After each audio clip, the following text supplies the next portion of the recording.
Mathieu, merci de vous arrêter au micro d'OL Play. On va parler un petit peu forcément du mercato parce que ça s'agite ces derniers jours.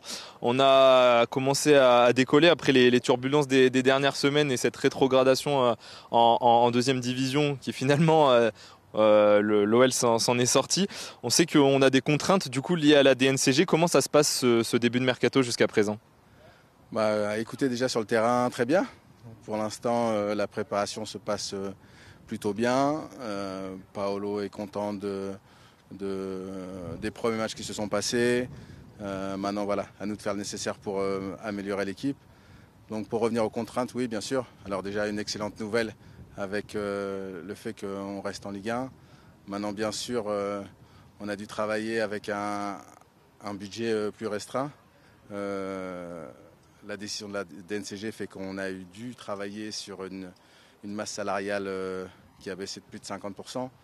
On s'est déjà engagé sur une baisse de la masse salariale, mais depuis l'appel, c'est vrai que voilà, on a augmenté un petit peu cette baisse. Maintenant, voilà, on s'y était préparé. On avait plusieurs stratégies en fonction de ce qui allait se passer.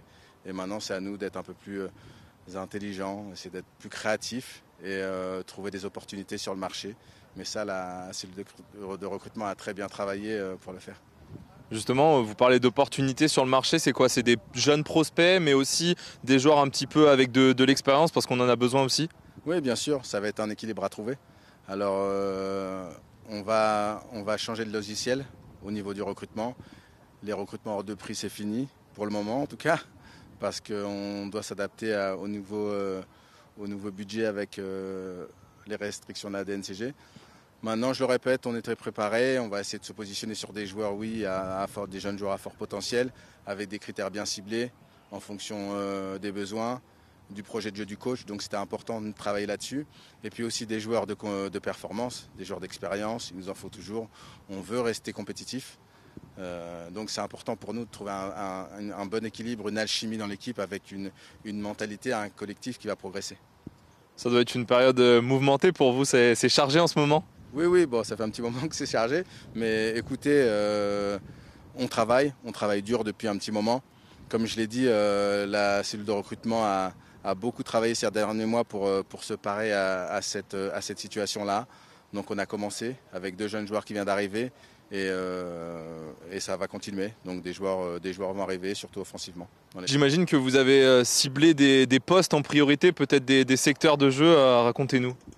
Oui, bien sûr. Sur les arrivées d'Afonso et Ruben, c'est deux joueurs qu'on suivait depuis un petit moment.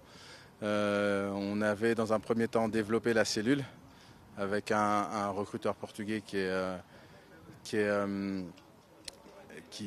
s'occupait vraiment exclusivement du Portugal et de l'Espagne.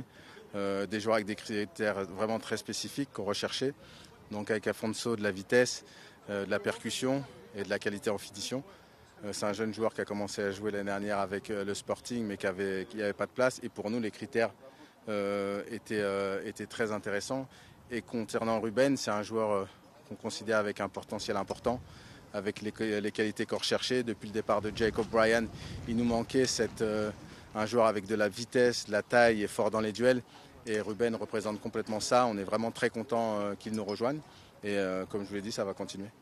Et ça va continuer avec des secteurs, peut-être des postes en priorité, notamment je pense aux postes offensifs où on est encore un petit peu en manque, j'imagine. Oui, oui, clairement, les postes offensifs sont les postes privilégiés sur les prochains recrutements. On va sûrement bouger aussi au milieu de terrain. Donc voilà, on sait qu'il nous manque encore du monde.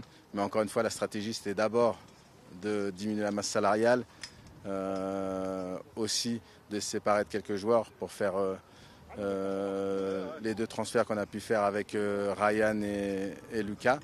Et maintenant, on va passer à une troisième phase qui va être celle du recrutement et les joueurs offensifs sont la priorité.